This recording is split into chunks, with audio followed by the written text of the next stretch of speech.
വീട്ടിൽ വിൽപ്പനയ്ക്കായി സൂക്ഷിച്ച കഞ്ചാവുമായി യുവാവ് പിടിയിൽ. വീട്ടിൽ സൂക്ഷിച്ച 2 കിലോഗ്രാം കഞ്ചാവുമായി പൂങ്ങോട് സ്വദേശി ഭഗവതി കളത്തിൽ അഹമ്മദ് ഷഫീഖ് എന്ന ആട് ഷഫീഖിനെയാണ് police inspector Aneesh V arrest ചെയ്തത്.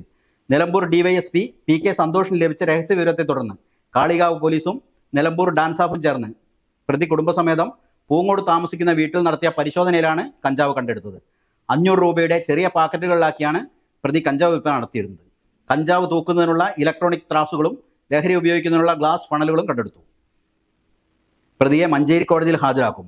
മുൻപ് കഞ്ചാവ് കേസിൽ ഉൾപ്പെട്ടയാളാണ് പ്രതി. SI V Sasidharan, ASI TP Chitralekha, senior CPOമാരായ റിയാസ് ചീനി, M റസീന, ക്ലിന്റ് ജേക്കബ് എന്നിവരും ഡാൻസാഫ് അംഗങ്ങളായ അഭിലാഷ് കൈപ്പിനി, ആഷിഫ് അലി, സിബിൻ ദാസ്, ജിയോ ജേക്കബ് എന്നിവരും ചേർന്നാണ് പ്രതിയെ പിടികൂടിയത്. Malappuram live voice, Nilambur.